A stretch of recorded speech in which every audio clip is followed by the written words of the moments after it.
Ready to soundtrack your summer? With Red Bull Summer All Day Play, you choose a playlist that fits your summer vibe the best. Are you a festival fanatic, a deep end DJ, a road dog, or a trail mixer? Just add a song to your chosen playlist and put your summer on track. Red Bull Summer All Day Play. Red Bull gives you wings. Visit redbull.com/brightsummer to learn more. See you this summer. So good, so good, so good. Everything you want for summer is at Nordstrom Rack stores now, and up to 60% off. Stock up and save on the brands you love like Vince, Sam Edelman, Frame, and Free People. Join the Nordy Club to unlock exclusive discounts, shop new arrivals first, and more. Plus, buy online and pick up at your favorite Rack store for free. Great brands, great prices. That's why you Rack. Welcome to the Susan LoPresti Wellness, Mind, Body, and Soul podcast. This is the go-to space for midlife and mature women who are ready to reclaim their health, boost their energy, and live long, vibrant, and purposeful lives.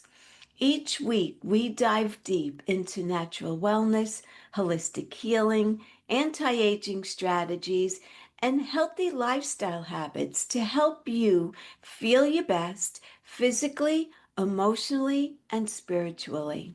Whether you're navigating menopause, working through chronic conditions, or simply wanting to age gracefully and intentionally, this show is your sanctuary for science-backed insights, powerful stories, and soul-nourishing inspiration. So if you're a woman over 50 looking to thrive in the next chapter of your life, you are in the right place. Today, I have a very special guest with me. His name is Mitch Webb, and he is a health coach and nervous system expert who helps clients heal from the inside out. He works one-on-one with people dealing with gut issues, anxiety, autoimmune systems, fatigue, burnout, and other chronic conditions that haven't resolved through conventional approaches. Mitch blends functional health principles with deep nervous system work to get to the root cause. So healing isn't just a quick fix, it's sustainable. His approach is trauma-informed, body-based, and tailored to the individual. If you're ready to feel like yourself again, Mitch helps you to get there.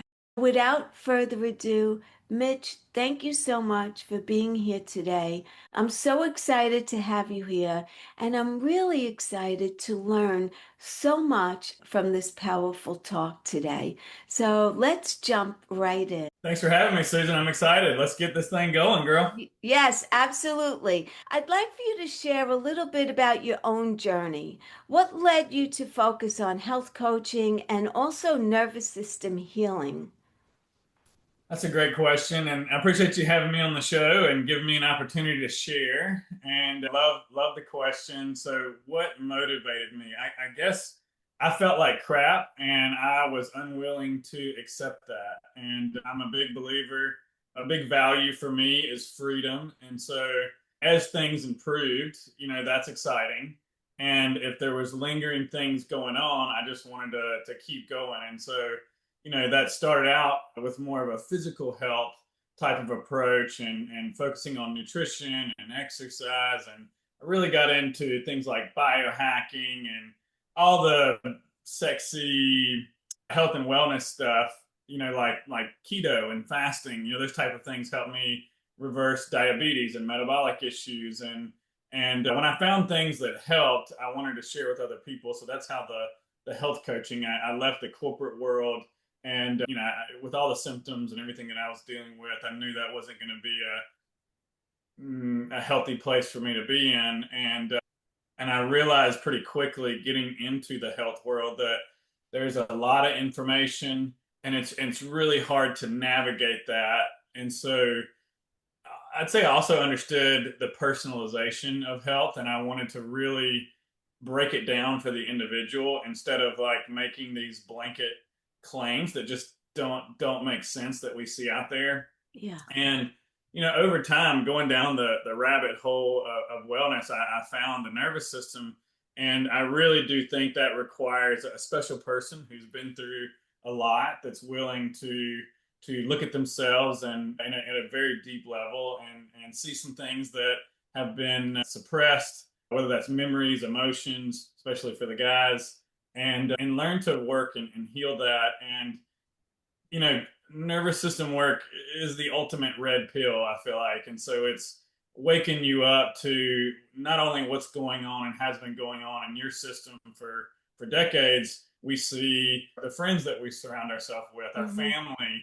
It's learning to be more authentic instead of having these different conditions and conditioning from childhoods where it usually comes and saying I've got to people please or be perfect, whatever that may be.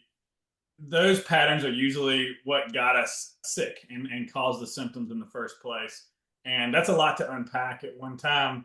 And that's why we go really slow. But it's like the nervous system kind of ties a bow on everything that I've done, because now instead of relying on other people telling me what to do, it's really the information that I'm getting is coming from my body, and I'm following my impulse.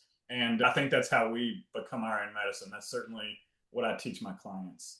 So let's talk about the nervous system in healing. So for those who may not know, what role does the nervous system play in overall health? And why do you believe that so many chronic health issues like gut issues, fatigue, autoimmune tie back to the nervous system? Yeah, that's a great question. So, I think the nervous system is everything. And the reason that is because, your nervous system comes out of the back of your head, and then it goes down your spine, and it connects into the parasympathetic, the sympathetic, and those two systems basically connect into all our organs, all our systems of the body, like our hormonal system, our immune system, our gut function, our energy production, our circulation, how well we rest, where our energy's at, and how well our lymphatic is moving. And I mean, you name it. We could talk all day about how the nervous system is connected to the body, but that's what it does. It connects all the systems, and it really determines how well we function. And nervous system dysregulation is what we see in our society. So most people are dysregulated, and they're either functionally frozen. Those are the ones that are not aware and say, I don't have trauma, I don't have stress, I don't know what you're talking about. And that comes from a life of learning to shut down or dial down the emotions so we don't feel as much. It's a protective mechanism. It's not a bad thing. It's a beautiful thing given the situations and environments that we've lived in. And then we can also get stuck in high activation. Those are the people, the canary in the coal mine, the people that feel everything.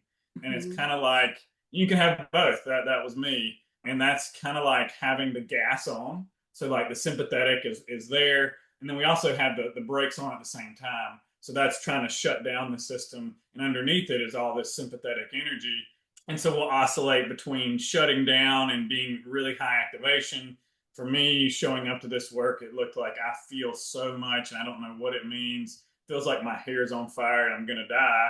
Help me understand. And you slowly build capacity in the nervous system so that we can be with that intensity. But going back to your question about how does dysregulation connect to illness, and dysregulation just means we're stuck. So we're stuck in one of those states. We're not able to regulate, come back into a window of tolerance where we feel good. And so we may be managing through different supplements and hormones and biohacks. I certainly did. Diets, avoiding certain things, moving towards certain things. Lots of control and black or white thinking. And so when the nervous system is stuck, these systems that the nervous system is connected to everything, they're off. And so that's where the gut issues come from, the chronic autoimmune disease, the anxiety, the ruminating thoughts, the insomnia. Certainly for me, you could have, and because the nervous system is always changing, so do these symptoms. So for me, you could have labeled me with one, disease on Monday, and by Friday it would change. And so the typical approach from even, what I think is the gold standard right now of functional medicine, you're working with symptoms. And when we do that, it can certainly be helpful, but it's not hitting that root cause. And so we want to learn to build capacity in the nervous system, learn to regulate. And as we do that, the system starts to heal. And like I can talking about, gut issues early on in sessions, I would burp in therapy. And that is basically a fascial adhesion that's holding this tension. And maybe there's an emotion or a memory or whatever. But as that stuff gets renegotiated, as we meet that symptom, that sensation, and it's able to process, able to complete, meaning like if somebody wanted to run away, maybe you pretend with your mind or do it with your body, and that completes the cycle. And now that energy can move out of the body. And for me, that would be like a burp. And then I went from, not being able to tolerate a lot of foods to that being something that built capacity to now I can have foods because I've worked through the unprocessed stuff that was in my system. Tell me if that makes sense. Yeah, so we're talking the stuff is emotional stuff that Yeah. was trapped in your body that you weren't coming to terms with. Am I understanding that correctly? Yeah, and let me take that a little bit further and explain for the audience. My mentor, Irene Lyon, she does that's a great example that makes a lot of sense for me. And it's basically we've got a swimming pool. And so if Uh-huh. you can imagine that, the swimming pool's got a ton of beach balls, ton of like floats in there. They're all kind of bumping around and touching each other. There's not a lot of space and flow in the nervous system. And so you can think about these beach balls that are kind of touching each other and stuck, not a lot of flow. Those are things like emotions, those are traumas, those are sensations in our body, those are maybe our habitual responses to these things and beliefs and memories and conditioning. Like conditioning would be things like I have to please people or I have to be perfect, things like that. Yeah. And so when we start to address these things, especially in the beginning with the clients that I'm working with, we don't want to go in and start removing beach balls. The system is already overloaded. There's already too much in there. There's not a lot of space. And so instead of like going in and, doing like a surgical removal, that would be too much for the system. The system could literally blow up from that, cause a lot more symptoms and scare someone who's finally ready to do this work, scare them away, right? Because they're doing too much too soon. That's a common theme. And so instead of removing, and this is a lot of the work that I do, we want to build capacity through titration, which is doing a little bit exposure work of meeting these sensations, of allowing them to come up. And it's like building capacity is kind of like working out in the gym. Day one, you don't walk in there and lift 500 pounds. You're going to start with like 50 pounds. And if that feels good, you're going to build capacity and eventually start increasing that weight. And if it's too much, that's feedback too. It's telling us, hey, we got to slow down and go even slower. And so, in the beginning, it's a lot of education and then capacity building. And eventually the swimming pool grows larger. And what's cool about that is now there's more space. Now there's an ability to be with the intensity of the things that we have suppressed and avoided for good reason because we didn't have capacity. So now we're able to meet that stuff and meet it with compassion, meet it with curiosity instead of being terrified of it and running away from it or trying to fix it. That's just going to keep us in the loop. Mm-hmm. And so by meeting it and working through it, that stuff kind of works its stuff out its way out on its own. And the more we get into the work, the more capacity we build, the more awareness we grow. The nervous system just gives us more and more. And the cool thing about that, especially for me, the biohacker trying to fix everything, learn everything, the thing that I've learned that's amazing is that I don't have to try to fix it. I really can just kind of sit back and let it come to me if I can trust and allow. That's what's creating safety is. And my nervous system is the map, especially when I've got a well-trained, regulated person working with me, because they can help me see the things that I'm not seeing. So how do you build capacity when you're working with a client? What is the technique? Are you just talking it through? Because a lot of times trauma is suppressed and people have it in their body, but they don't even recall what the trauma is. Oh yeah, and for good reason. It's unconscious so that we don't Yeah. have to be reliving that. And it's also in our system and we are reacting to it on a daily basis. And so how do we build capacity? And you asked talking. That's very much what we would do in the beginning. It's a lot of education. It's like, hey, here's the biology of stress. Here's how your body functions with stress. Here's what happens when it gets stuck. And then you start to learn what's going on. And what that's trying to do there is build a little bit more safety, turn down the fear a little bit. You're learning to sit in the fire of the intensity of emotions like fear and terror and anger and grief, all those. We learn that they're not going to hurt us. They're actually messengers from the body. And eventually, instead of, you think about this, if you were terrified right now, what would be your natural reaction to that? Probably to disassociate with those fears in some way. Right. We want to move away from it. And in this work, what we really want to do is we want to build capacity to move towards it. So when that thing shows up and, it's slow, this work is slow. It has to be slow. And so maybe in the beginning, yeah, I've been disassociating for my whole life. I've been moving away from it. I've been trying to fix it. I go take my medication. I go call my safe person. All those are resources. They're fine. And eventually what happens is we start to go like, oh, I've been disassociating and using my resources for long enough. I think I've built enough capacity through my education and my experience that I'm going to move towards this.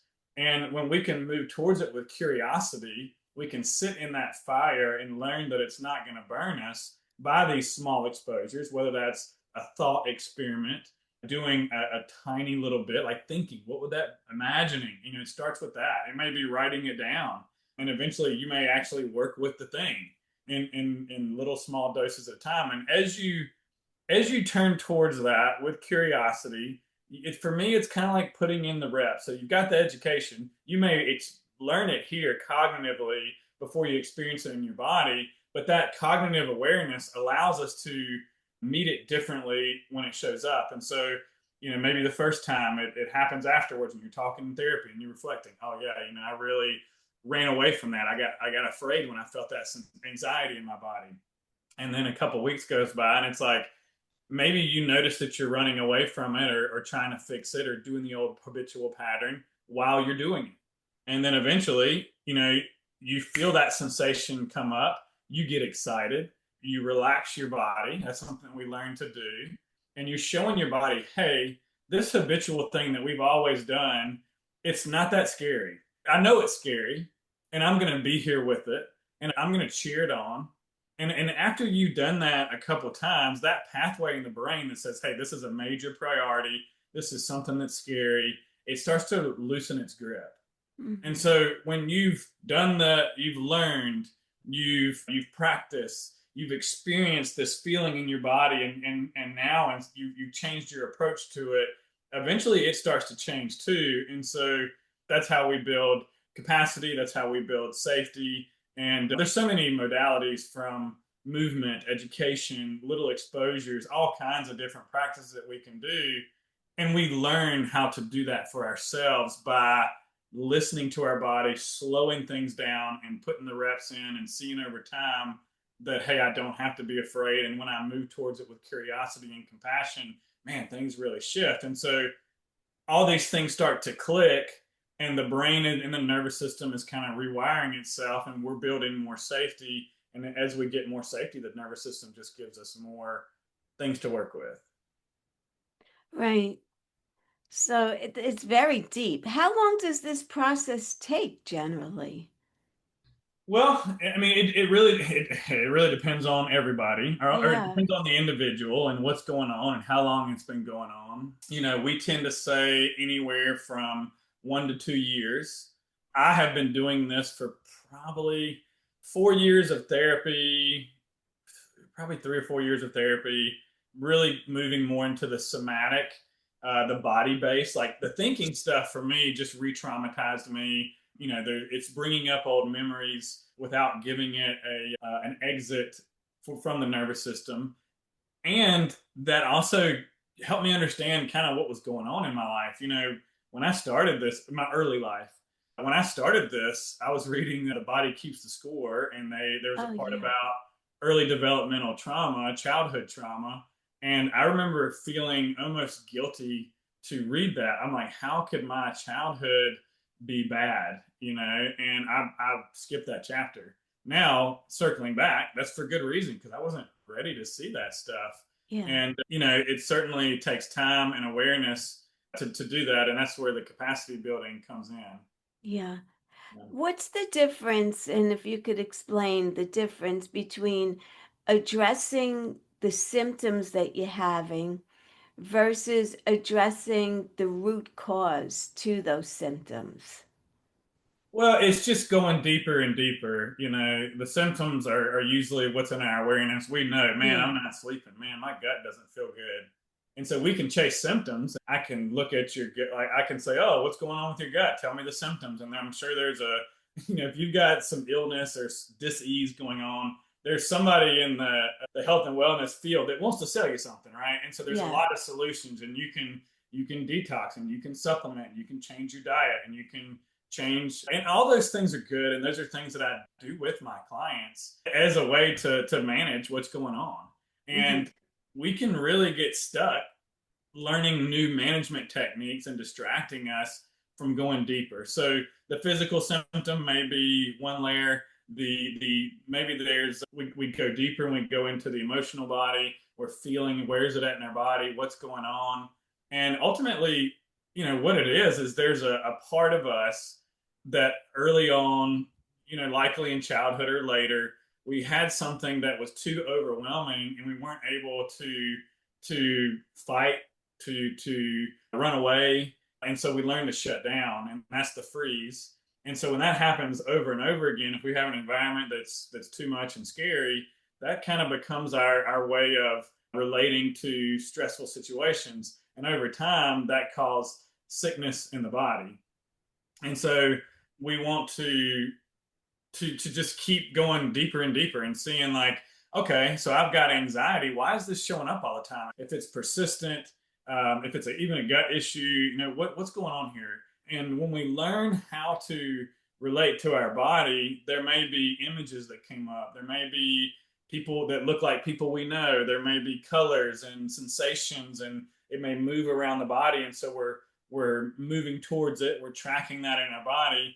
And if you're working with a good practitioner, they're going to be able to help catch those things as they come up. We can engage with it, make new meaning, and there's always new information coming up. Now, that doesn't happen right away in the beginning. You may need to build some safety first before ever to go deeper. And that may come in the form of a better diet, a better sleep routine, drinking good water. So all these things are important. Like, there's foundational practice of the physical. I feel like that's level one, eating, moving, sleeping, working on our home environment so it's not stressful, looking at things like EMF, looking at things like food sensitivities, making better choices when it comes to processed foods and seed oils, and learning how to dial in our circadian rhythm, be connected to the earth, get sun. That's foundational.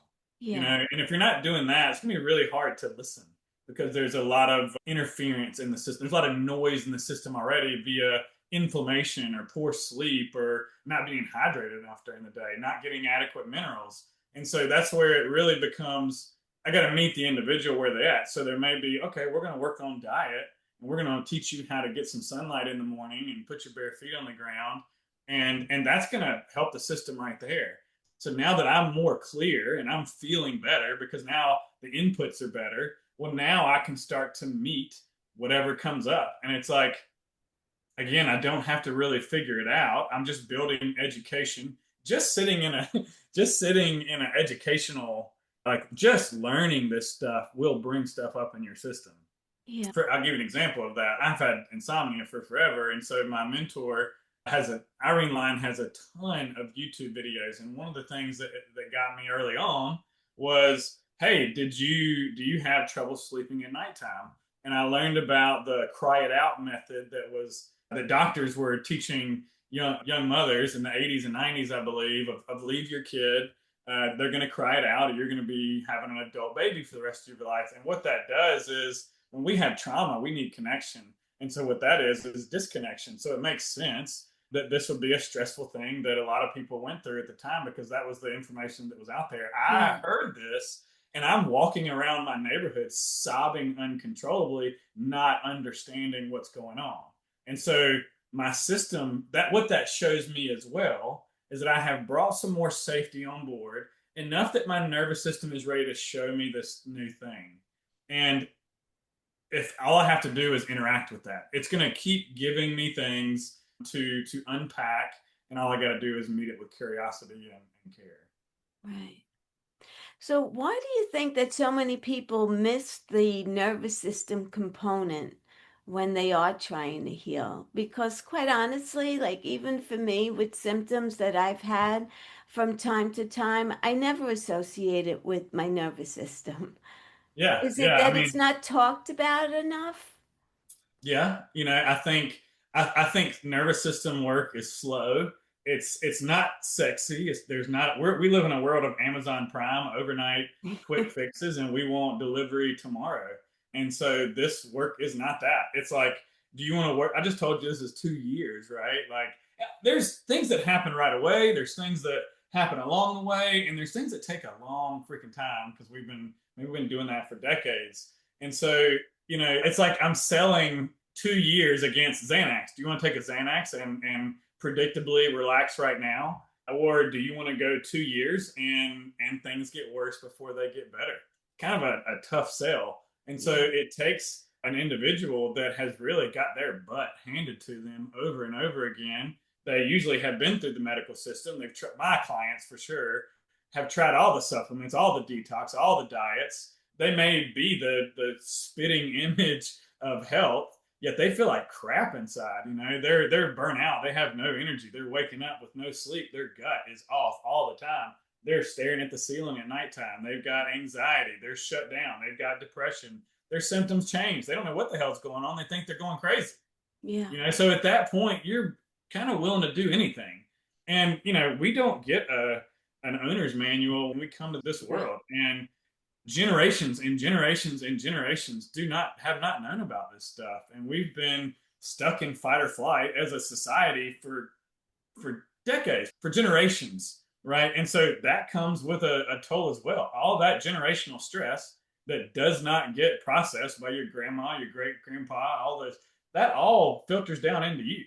And so the people that I work with, they're the canaries in the coal mine. They're waking up and feeling this, and that is one hell of an opportunity to heal you, to heal generational trauma, and to make a big difference in the world. And the world is waking up to the years of in the fight or flight, the survival mode that we've been stuck in for generations. And I say that it's not a sexy thing right now, but you give it a year or two, and this nervous system stuff's going to be huge.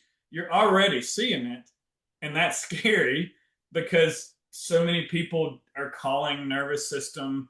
They're trying to make it a quick fix. That's what we do in a capitalistic society. We try to take these ancient, if you lived in a small village in an indigenous population, the village deals with this together. We're individuals separated, and we've got all this stuff, and we don't talk about it. We show our best self on social media, so we're just stuffing it down and trying to avoid it. But the world is waking up, and if you look around, like, it's happening everywhere. And those are the people that I'm trying to work with. And I think the more people we can heal and get on this journey, we heal the world.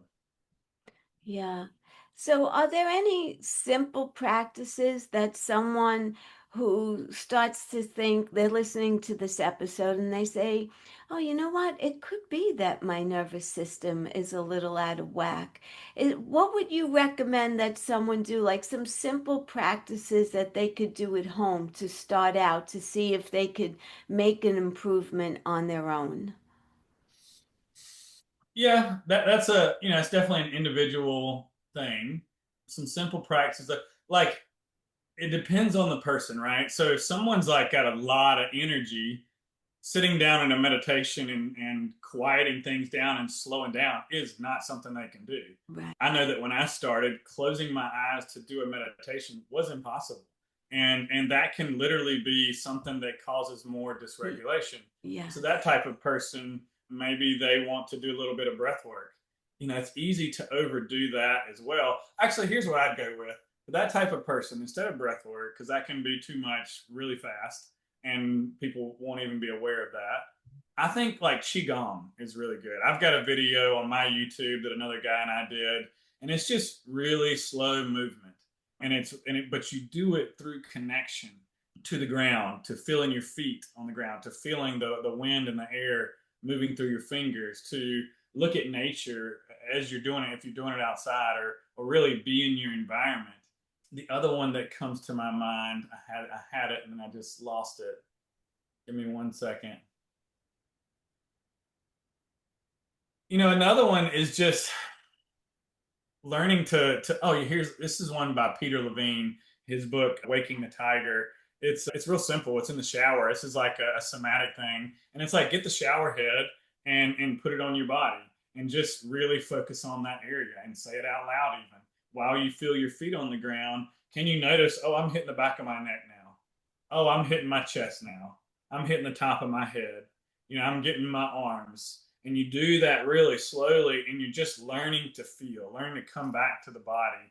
And what that's called is orienting, which means I'm going to take my awareness and place it on the external or the internal. But I think with someone who's experiencing a lot, it'd probably be better to focus on the external. So me sitting in my room right now, people can do this with us as they're listening. Why don't you cool doing that? Are you cool if we just do like a minute or two of what that would look like to orient? Mm-hmm. Sure.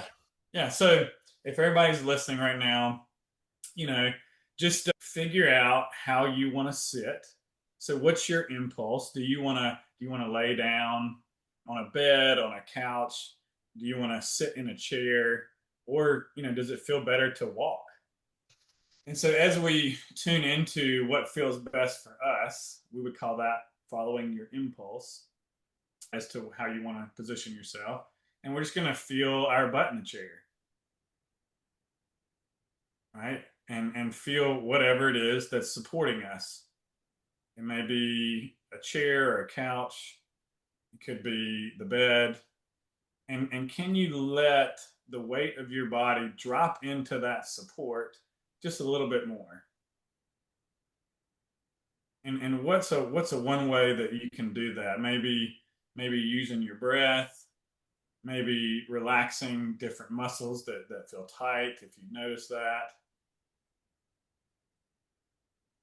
And how does that little 5% shift, how does that feel in your body? Sometimes we notice a shift and sometimes we don't. And both are okay.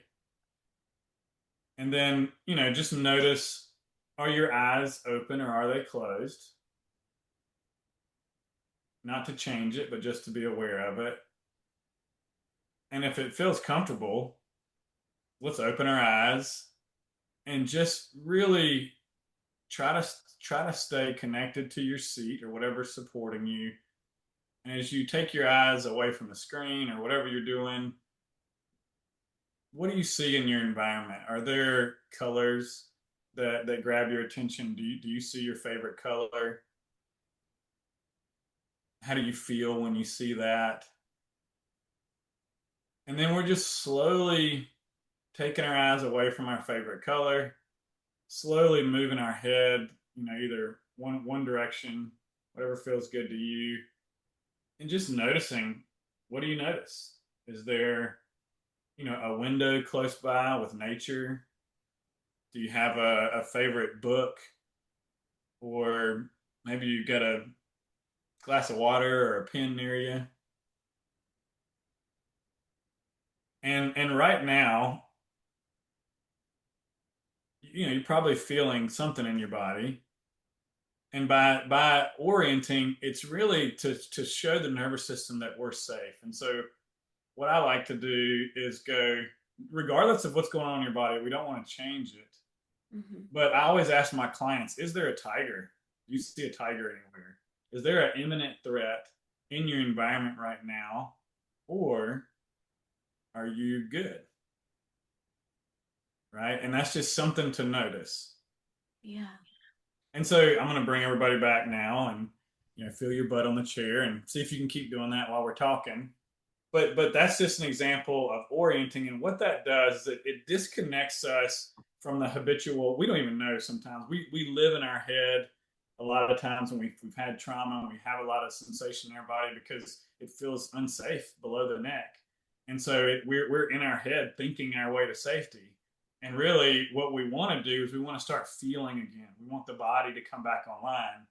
And so by orienting, we're kind of disconnecting from the feeling mind. We're dropping into this moment instead of thinking about what we're going to be making for dinner or trying to prevent some scary thing that happened to us yesterday or 10 years ago. We're going to be here right now. And we're going to look around and see our environment, follow impulses on things that look and feel good. And, here's the thing, for that exercise, somebody can walk away from that and be like, man, this is uncomfortable. This is too much. Connecting to the body can be scary. And that's why we do a little bit, and that's okay. You can also come away from this and go, oh, maybe you down-regulate a little bit. For me, I would yawn or take a deep breath, or I would just feel like the tension in my body go down that maybe I wasn't feeling all day long. So I'm curious, Susan, what did you notice? That's exactly what I felt. I felt like I sunk into my chair more. Mm-hmm. And now I wasn't part of the podcast. I was a guest, right? So you were facilitating. So that took a little bit of pressure off of how I felt. Yeah. And I sunk into the chair, and I won't call it a level of anxiety because I'm not feeling anxiety, but right now I'm on, right? I'm on Zoom and I'm facilitating this podcast episode with you. So I have a little bit of responsibility on my end. And for that couple of moments, you were in charge, and I just had to relax myself. And I felt myself actually relax and sink into the chair. And maybe my shoulders may have been a little bit raised prior, but then they dropped down. So, yeah, it took a little pressure off of me. Yeah, I love that. That's great feedback, and it makes so much sense, especially when you're performing. And so you create a little bit of space in the system. You take the pressure off. You're able to notice, hey, here's some tension in my body, Yeah. and I can relax that a little bit. And that's what it is. So eventually, you learn to do this stuff on your own. And in the beginning, it's so nice to be guided because I don't have to think and figure it out. I can just follow my impulse and be with my body and let my body guide me. Now, that is tough for someone that's been controlling to be perfect, to feel safe. And I'm doing that in air quotes for those listening, because we don't feel safe with control. But that may be a strategy that we've had to use, and for good reason, to feel safe and to survive up until now. And so when we slow down, we get to see these patterns and see that our body is always talking to us. We have just learned to not listen and disconnect. And the work is to move towards, to connect and to meet and nurture these parts and sensations that are asking for our attention. Yeah. Mitch, touch on somatic healing, because lately everyone's talking about somatic healing. It's something that I hear a lot about. Tell us what that's all about. So somatic just means the body. And so traditional forms of therapy were more brain-based and cognitive behavioral therapy. And, tell me about that. And it's reliving old scenarios that traumatized us, which can be useful. It was useful for me at a time. And then there was a time I've got the information. I'm sick of going over and over the past. All it does is just make me stress and nothing is changing. But see, for me, what was happening with that is I started to notice these patterns: people pleasing, perfectionism. But I didn't know they were patterns. I didn't know how to meet them. I didn't have the tools. And so when I went and started doing more somatic experiencing type of work, I started getting curious with what is this sensation in my body? What are these emotions? And moving towards those. And it's just working with the body. And for me, it gives it a way to get out of the body. We're actually working with it instead of re-traumatizing it. And there's so many different ways to work with that, with somatics. And so you can do, dance has helped me. Qigong has helped me. Actually doing the somatic experiencing of working with sensations and emotions, that's helped. But it's all about, it really just means working with the felt sense in the body instead of analyzing it and thinking. Like I said, there's a time and a place for that. And then we build the capacity to say, okay, I realize that I've built education and awareness that, hey, here's how my nervous system works. There's definitely some dysregulation going on. Maybe we start to be willing to consider that what we've been feeling and experiencing is just a nervous system dysregulation. And so we're going to start slowly moving towards this and seeing what happens in the body and just meeting that. And so, it's like, it's always interesting. I've mentioned previously on the podcast that, our nervous system is our map.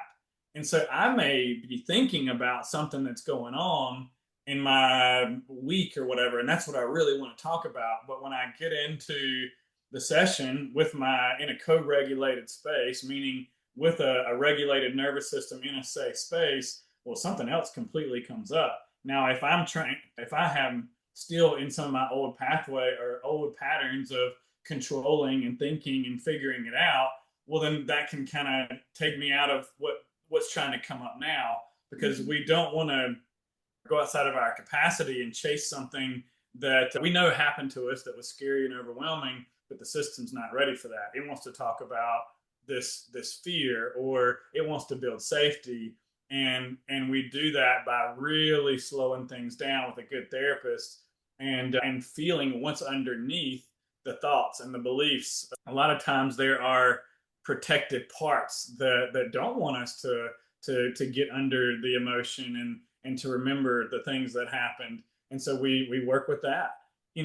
Everybody is so different. And when it comes to somatic, it's about titration, which is just doing a little bit at a time, and giving the system space and time for integration. And yeah, it just keeps giving you what you need. Does that answer the question? Yes. So it's just really, can we work with what's going on in the body? Because that is, you've heard, body keeps the score. All the stuff is stored in our body. You may or may not remember it, and you don't have to remember it sometimes. It's really about the felt sense. I don't need my clients to remember what happened to them when they were a child.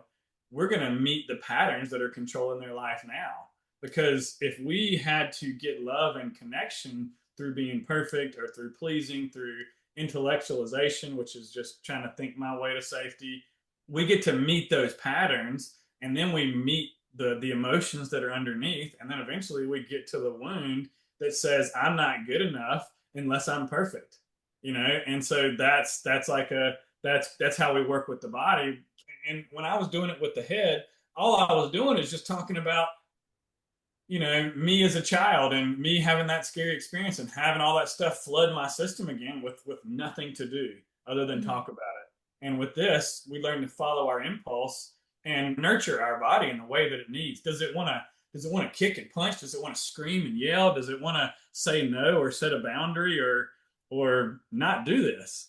And so you follow those impulses, and that's where we say, when you build enough capacity, you've done this work, you become your own medicine. As somebody who dealt with chronic disease for 20 years, I'm so thankful for the people along the way that have helped me. But now I'm the help because I have learned to listen. And I'm like not perfect, or I don't think any therapist is, but it's like I'm learning to meet myself and give myself what I need. And when I follow what my body is telling me, it always leads to healing. Wow, that's great. So leave us with some final thoughts. Some final thoughts. I would say, well, this one's coming up. If you're dealing with this stuff like I have for decades, you got chronic disease, you got chronic anxiety, depression, you got gut issues that are shifting and changing, you've tried everything. Well, first off, like, good on you for wanting to improve yourself. But what I had to learn is that I'm not broken. You're not broken.